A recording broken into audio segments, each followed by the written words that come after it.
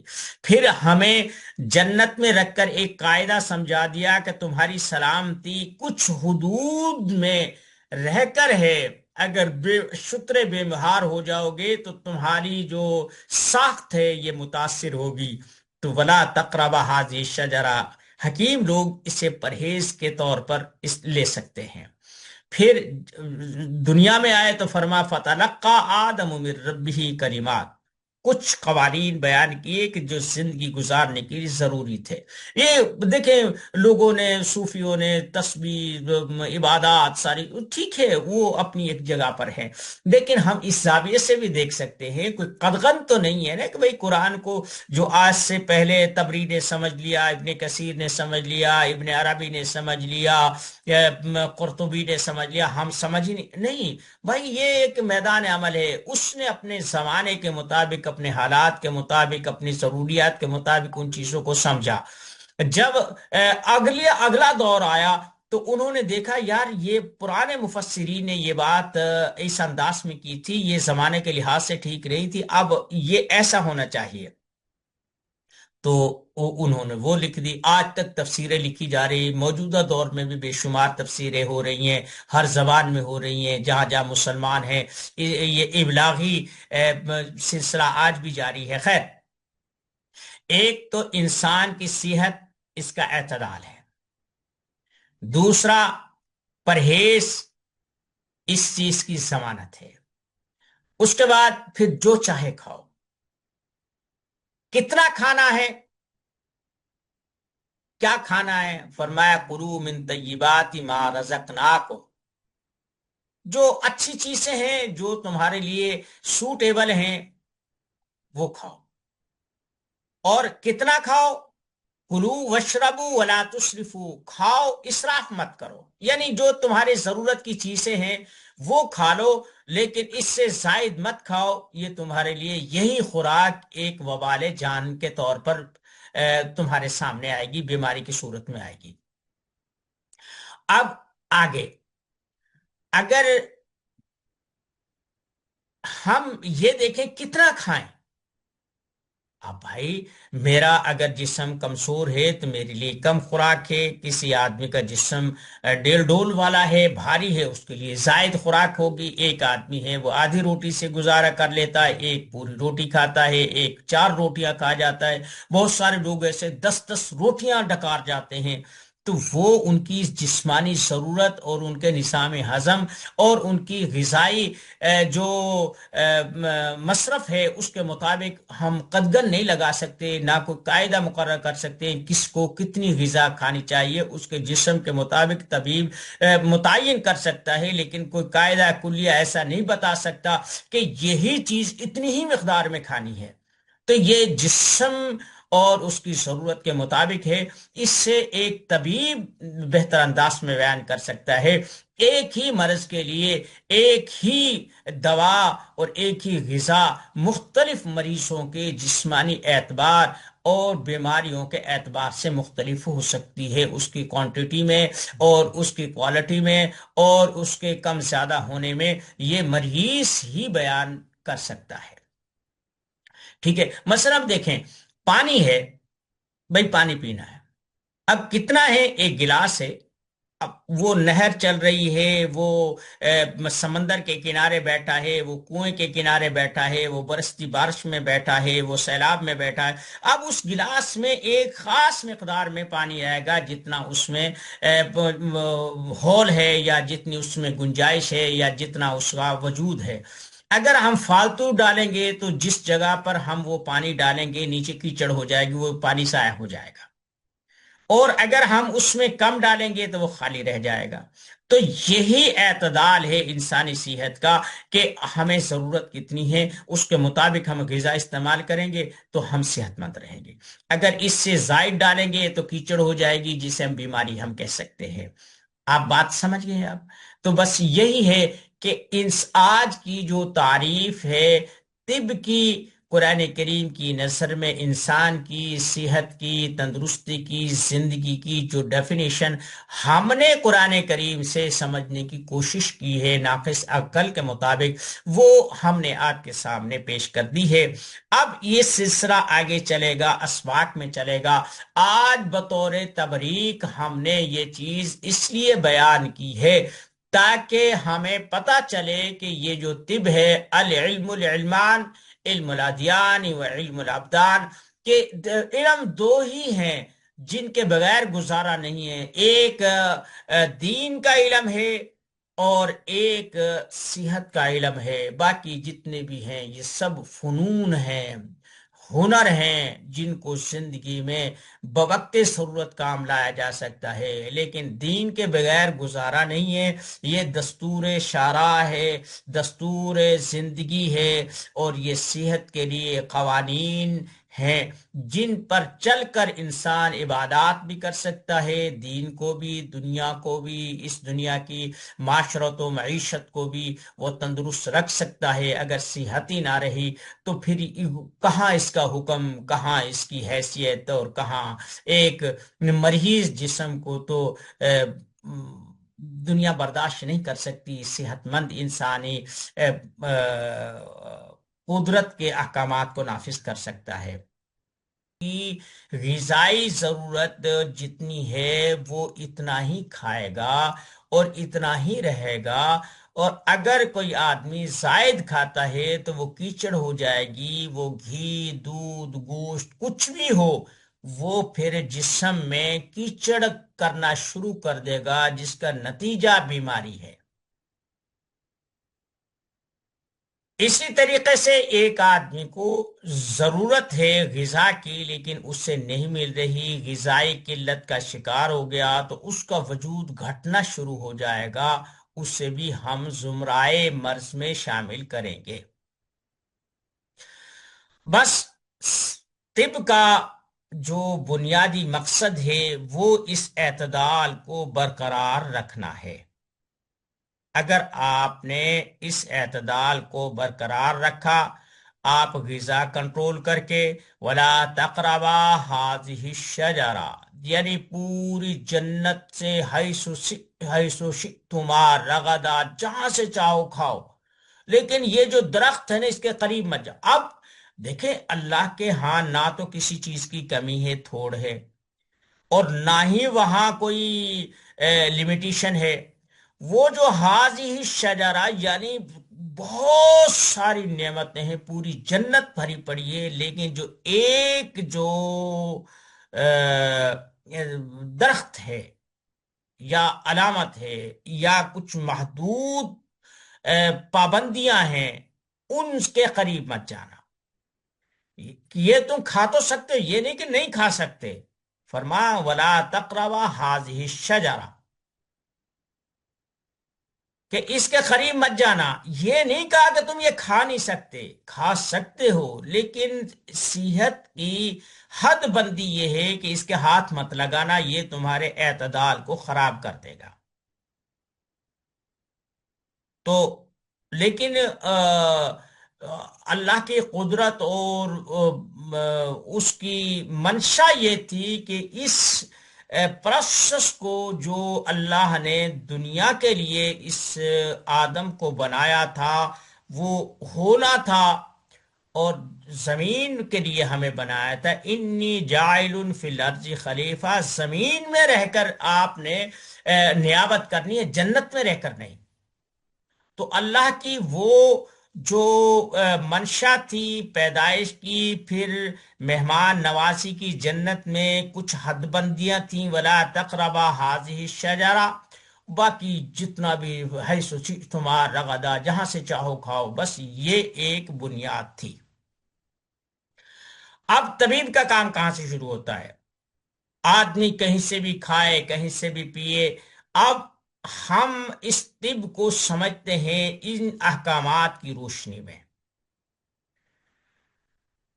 اب ایک آدمی ہے، اس کا مزاج گرم ہے، ایک آدمی ہے وہ حلیم الطبع ہے، سرد مزاج کا ہے اور رحم دل ہے۔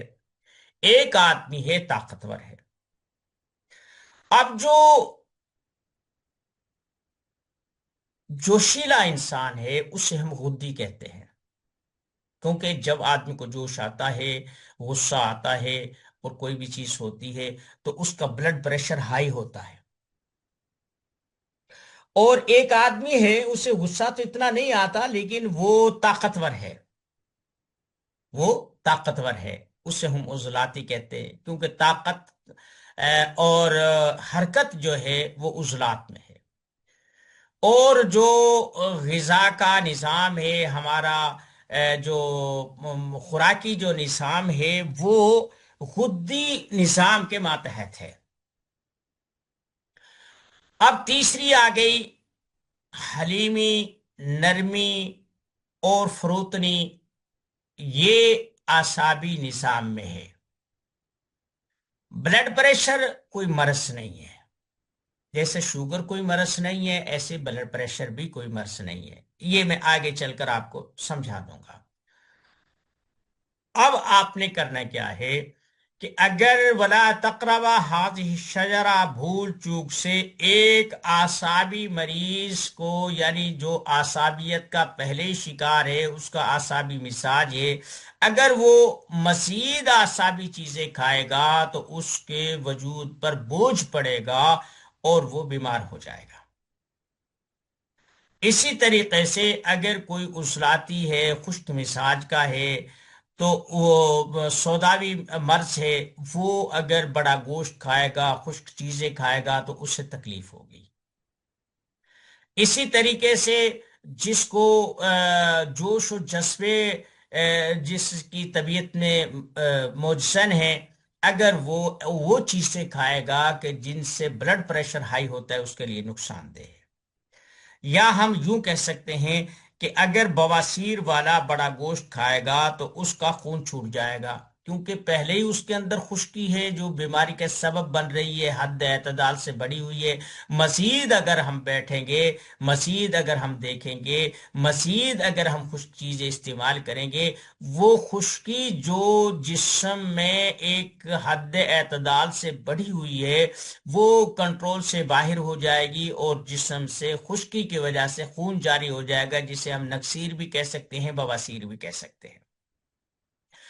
اسی طریقے سے اعصابیت کا مارا ہوا مریض جسے ہم یوں کہہ لیں کہ اسے نزلہ زکام ہے، لکوریا ہے، جسم میں ٹھنڈک کا احساس موجود ہے، اسے اگر ہم ٹھنڈا دودھ دیں گے اور لیسدار چیزیں دیں گے تو اس کی طبیعت بوجھل ہو کر گر جائے گی، بیمار ہو جائے گی.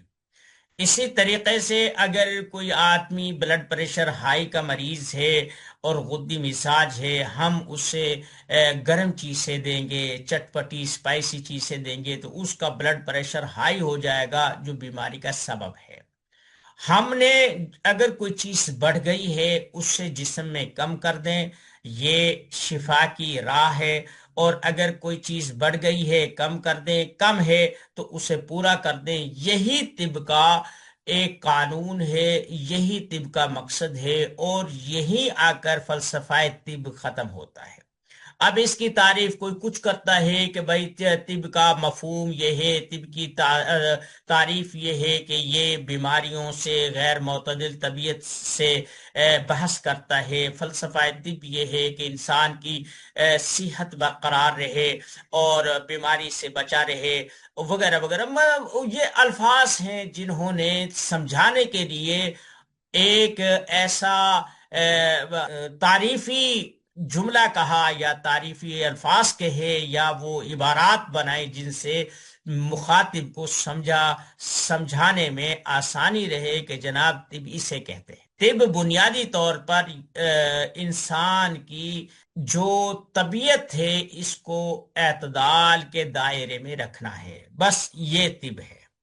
اب وہ دائرہ خوراک ہے، غذا ہے، وہ جوسز ہے، وہ ٹھوس غذا ہے، وہ نرم غذا ہے، وہ گوشت ہے، وہ دالیں ہیں، وہ سبزیاں ہیں، وہ مکئی باجرہ ہے، یا کہ کوئی بھی چیز لگا لیں.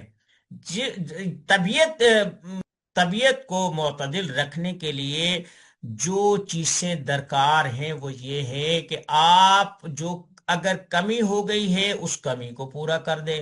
اب وہ دوائی کے ذریعے کرتے ہیں، غذا کے ذریعے پورا کرتے ہیں، پانی کے ذریعے پورا کرتے ہیں، یا اگر ایک چیز بڑھ گئی ہے، مثلا موٹاپا ہو گیا ہے، اس کا مطلب ہے کہ جسم میں جتنی غذا کی ضرورت تھی اس سے زائد غذا کھا رہا ہے، اب اسے آپ کم کر دیں گے. آپ وہ دوائی کے ذریعے کرے، وہ مسحل کے ذریعے سے کرے، وہ ڈائٹ کے ذریعے سے کرے، جس سے بھی کرے، اگر آپ اس بڑی ہوئی کیفیت کو ختم کر دیں گے تو وہ انسان معتدل ہو جائے گا، صحت مند ہو جائے گا. یہ آج طب کی تعریف ہے اور یہ انسان کی تعریف ہے کہ اس کی صحت کی جو تعریف ہے قرآن کریم اسے کہتا ہے سویتہ، اس میں اعتدال پیدا ہو جائے. اور بیماری یہ ہے کہ ولا تقربا هذه الشجرہ، کہ جو چیز اس کی جسمانی صحت کے لیے اور اس کی بدن کی ضرورت سے زائد ہو، اگر اسے وہ نادانی میں استعمال کرے گا تو اس کا اعتدال بگڑ جائے گا، اسے ہم پرہیز کہتے ہیں. اب آپ نے انسانی جسم کی تعریف بھی سن لی اور طب کی تعریف بھی سن لی اور بیماری کی اور صحت کی ڈیفینیشن بھی سمجھ لی.